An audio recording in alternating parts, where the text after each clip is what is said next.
সুবহানাল্লাহ বিহামদি। মুত্তাকিদের জন্য আল্লাহ বানিয়েছেন জান্নাত।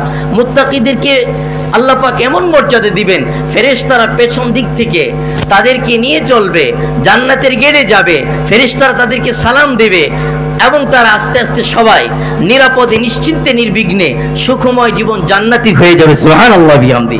এজন্য আমাদের একটা বিশেষ গুরুত্বপূর্ণ সিফাত হলো আমাদেরকে মুত্তাকি হতে হবে, তাকওয়ার গুণ অর্জন করতে হবে। দেখুন, দুনিয়াতে এবং আখিরাতে আল্লাহ পাক তাকওয়ার মাধ্যমে নিম্ন শ্রেণীর মানুষকে উপরের স্তরে উঠায়া দেয় এবং যত অধপতিত মানুষটাই হোক না কেন, যদি তার ভিতরে তাকওয়ার গুণ থাকে, সিফাত থাকে, আল্লাহ পাক এই মানুষটাকে আস্তে আস্তে উপরে উঠায়া দেয়।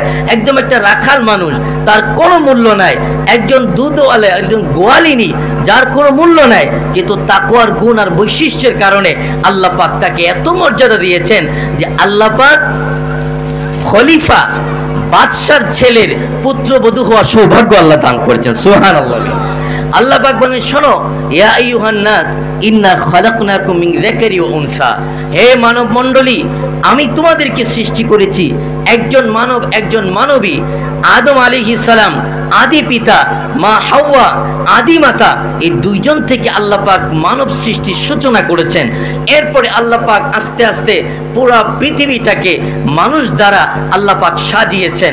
আল্লাহ বলেছেন, শোনো, ইন্না খালাকনাকুম মিন যাকারি ওয়া উনসা ওয়া জাআলনাকুম শুউবা ওয়া কাবাইল, এরপরে আমি আল্লাহ তোমাদেরকে বিভিন্ন গোত্রে, তোমাদেরকে বিভিন্ন বংশে আমি ভাগ করে দিয়েছি। সুবহানাল্লাহ বিহামদি। আজকে আমরা বিভিন্ন পরিচয়ে পরিচিত হই, আমরা বিভিন্ন বংশের নাম বলি, আমরা খান বলি, পাঠান বলি, চৌধুরী বলি, এগুলো আল্লাহ পাক আমাদেরকে পরিচয়ের জন্য দিয়েছেন। এক একটা পরিচয়, বিভিন্ন পদের কথা বলি, এটা একটা পরিচয়। আমরা চাকরির কথা বলি, এটা আমার একটা পরিচয়। কাজের কথা বলি, এটা একটা পরিচয়। বংশের কথা বলি, এটা একটা পরিচয়। দেশের কথা বলি, এটা একটা পরিচয়। যখন আমরা দেশের সীমানা পেরিয়ে বাহিরে চলে যায়, তখন বিভিন্ন দেশের মুসলমানদের সাথে আমাদের সাক্ষাৎ হয়। মনে করুন সৌদি আরব, মক্কা মদিনায় কত মুসলিমের সাথে সাক্ষাৎ হয়। যখন জিজ্ঞাসাবাদ হয়, তখন আমরা বলি যে আমি বাঙালি। তাকে জিজ্ঞেস করলে তুমি কি, সে বলে আমি সৌদিয়ান।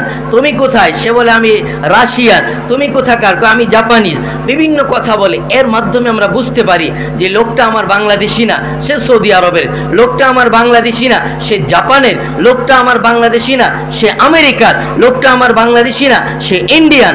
আমরা এটা বুঝতে পারি কিভাবে, যখন সে দেশের একটা পরিচয় বলে দেয়। ঠিক এমনিভাবে আমরা বাংলাদেশি যখন পরস্পরের সাক্ষাৎ হয়, তখন আমরা বিভিন্ন জেলার মাধ্যমে পরিচিত হই, বিভিন্ন থানার মাধ্যমে পরিচিত হই, বিভিন্ন গ্রামের মাধ্যমে পরিচিত হই। এরপরে যখন আমরা গ্রামে চলে যাই অথবা আমরা আরও কাছে চলে আসি, তখন আমরা পরিচিত হই আমার বংশ দিয়া। জিজ্ঞেস করে তোমার বংশ কি, বলে কেউ বলে খান বংশ, নানা বংশের পরিচয় আমরা দিয়ে থাকি। এই প্রত্যেকটা পরিচয় এটা আল্লাহ পাক আমাদেরকে দিয়েছেন পারস্পরিক পরিচিতি লাভের জন্য। এর মাধ্যমে আমাদের আলাদা কোনো মর্যাদা আল্লাহর কাছে হবে না।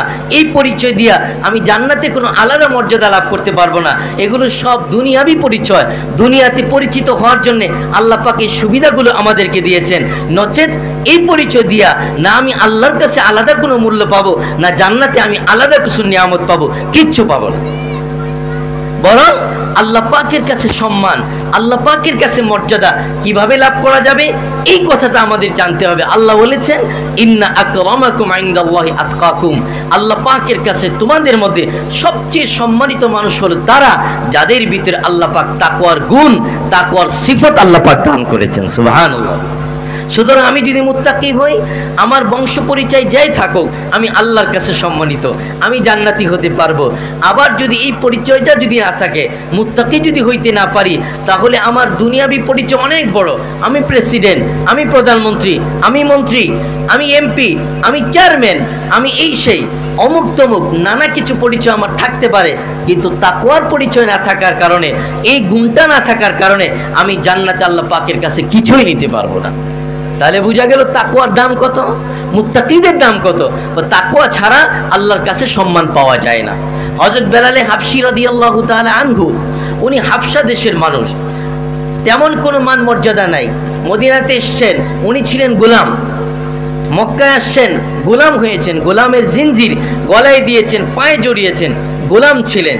কিন্তু আল্লাহ পাক তার প্রতি কি করলেন, তার কপালটা খুলে দিলেন, তার ভাগ্যটাকে সুপ্রসন্ন করে দিলেন। আল্লাহ পাক ইসলামের নিয়ামত তাকে দান করলেন, তিনি কি হয়ে গেলেন? মুসলমান হয়ে গেলেন।